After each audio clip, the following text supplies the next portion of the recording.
Hello everyone, today I am presenting class 8 subject maths chapter comparing quantities lesson plan, जिसके अंदर आज हमारा topic होगा प्रॉफिट लॉस एंड डिस्काउंट।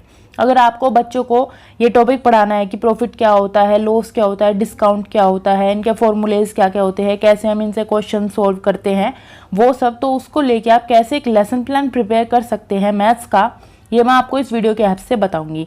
तो सबसे पहले जब भी आप लेसन प्लान बनाते हैं, पहले आती है ब्लैक बोर्ड एंट्री, जिसमें कुछ बेसिक डिटेल हम फिल करते हैं, जैसे कि स्टेज यानी कि क्लास, आपकी क्लास कौन सी है। तो यहाँ पे हमने NEP 2020 के अकॉर्डिंग स्टेज लिखा है, उसमें क्लास को स्टेज में डिवाइड किया गया है। तो उसके अंदर 6 to 8 क्लास है, वो मिडिल स्टेज में आती है। तो हम 8 क्लास का लेसन प्लान प्रिपेयर कर रहे हैं, तो यहाँ पे हम डालेंगे मिडिल स्टेज। फिर आएगा हमारा कॉन्सेप्ट, यानी कि आपका चैप्टर कौन सा है, तो वो है कंपेयरिंग क्वांटिटीज। फिर आएगा लर्निंग पॉइंट, जिसमें प्रॉफिट एंड लॉस, डिस्काउंट जो भी है वो पूरा अपना टॉपिक लिखेंगे। फिर आएगा सेशन डेट, सेशन टाइम, और साथ में आप अटेंडेंस और भी चीज़ें यहाँ पे लिख सकते हैं। तो ये रही हमारी ब्लैक बोर्ड एंट्रीज। इन ब्लैक बोर्ड एंट्रीज को आप इस तरीके से एक बॉक्स के अंदर आप लेसन प्लान में भी ऐसे बना सकते हैं, लिख सकते हैं, और क्लास के अंदर जब आप जाते हैं तो आप ब्लैक बोर्ड पे भी यही एंट्रीज आपको वहाँ पे फिल करनी होती है। फिर आप अपने टॉपिक को इंट्रोड्यूस करते हैं। तो इसके बाद हम अपने लेसन प्लान में लिखेंगे ऑब्जेक्टिव्स। अब कोई भी काम आप करने जाते हैं तो आपके उसके पीछे आपका कोई ना कोई ऑब्जेक्टिव ज़रूर होता है। इसी तरीके से अगर आप क्लास में जाते हैं तो वहाँ पे भी अगर आपको कोई टॉपिक पढ़ाना है तो उसके पीछे भी आपका कोई ना कोई ऑब्जेक्टिव ज़रूर होगा, क्योंकि आप टीचर हैं। तो यहाँ पे आपके इन्हीं ऑब्जेक्टिव को हम कहते हैं इंस्ट्रक्शनल ऑब्जेक्टिव। आप ये मैक्सिमम 5 लिख सकते हैं और मिनिमम 3। ये कुछ डोमेन्स में लिखे जाते हैं, जैसे इन्फॉर्मेशन को लेके, कॉग्निशन को लेके, स्किल को, रिफ्लेक्शन को लेके लिखे गए हैं। जैसे फर्स्ट है हमारा इंफॉर्मेटिव, जिसके अंदर क्या है, आप इस तरीके से अपने ऑब्जेक्टिव लिखेंगे कि to enable the student to give information about profit and loss and discount. फिर आएगा कॉग्निटिव। कॉग्निटिव में लिखेंगे to enable the student to understand the terms related to discount, profit and loss. Skill के अंदर आ जाएगा student will able to discuss the terms related to increase और decrease, profit and loss, discount etcetera.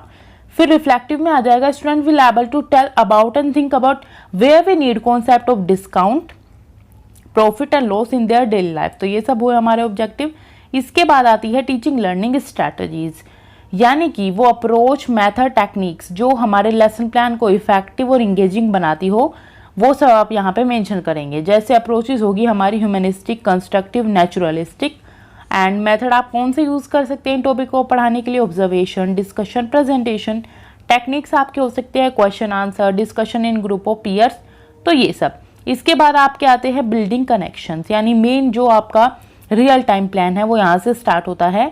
आप class के अंदर जाते ही सीधा अपना टॉपिक को इंट्रोड्यूस नहीं करेंगे, पहले बच्चों से कनेक्शन बिल्ड करेंगे। तो बिल्डिंग कनेक्शन में आएगा facilitator asks about their family, health, what's going on in their life, general आपने बात की। फिर आएगा after that class will start with A small activity in which students will share their views about what is more important in life, success और honesty. तो इस तरीके से जनरल किसी भी टॉपिक पर आपने डिस्कशन करा लिया, कोई मोटिवेटिंग वर्ड्स बोल दिए, कोई स्मॉल सी एक्टिविटी करा ली, तो ये सब वार्म अप एक्टिविटी आप कराएंगे, उनसे उनकी फैमिली हेल्थ के बारे में पूछेंगे। तो इससे क्या है, आपका एक कनेक्शन बच्चों से बिल्ड होगा, और फिर आप अपनी टॉपिक को आगे इंट्रोड्यूस कर सकते हैं, जो भी आपका टॉपिक है, जो भी आपको पढ़ाना है। फिर आएगा डिस्कशन। डिस्कशन में क्या है कि आप एक डिस्कशन पॉइंट रखेंगे पूरी क्लास के सामने, a discussion between students about the terms increase और decrease, percentage, discount, profit, loss will happening in the class. की उन्होंने डेली लाइफ में कहाँ कहाँ पे ये टर्म सुने हैं, उन्हें क्या लगता है कि क्या होता है परसेंटेज, क्या होता है प्रॉफिट, क्या होता है लॉस, क्या होता है डिस्काउंट, इंक्रीज होना, डिक्रीज होना, ये सब क्या होता है। तो इस पे जनरल डिस्कशन क्लास के अंदर होगा। उसके बाद आएगा फैसिलिटेशन पॉइंट।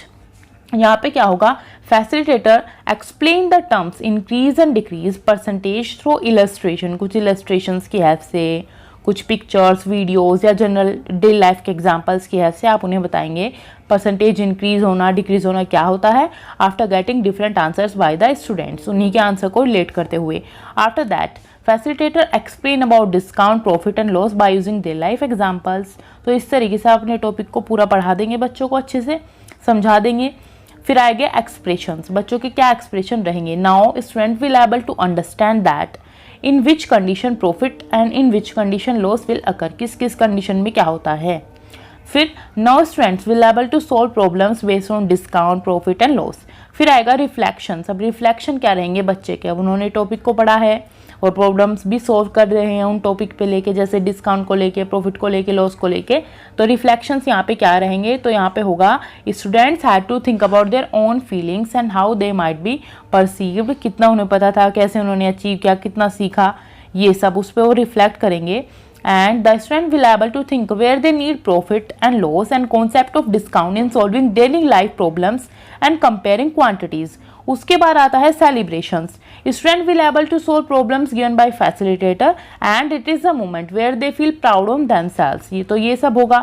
इसके बाद आता है enrichment. यहाँ पे हम बच्चों की जो भी उनकी लर्निंग रही उसको enrich करेंगे आउटसाइड द क्लासरूम, उनकी डेली लाइफ से बेसिकली उसको रिलेट करेंगे। तो यहाँ पे क्या होगा, students think beyond classroom and give different examples where they need concept of profit, loss and discount in their daily life and how they can relate these terms with daily life problems.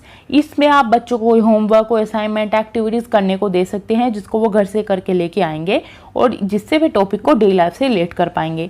फिर आएगा role of teacher. तो जितना भी teaching learning process रहा उसमें teacher का क्या role हो सकता है, तो टीचर का रोल होगा डिस्कशंस को फैसिलिटेट करना एंड कंटिन्यूसली ऑब्जर्व, मॉनिटर करना जो स्टूडेंट्स की प्रोग्रेस है उसे, और स्टूडेंट्स को ऑब्जर्व करना कि किस तरीके से उनकी लर्निंग हो रही है, कितना वो सीख रहे हैं, कितने अटेंटिव है, वो सब।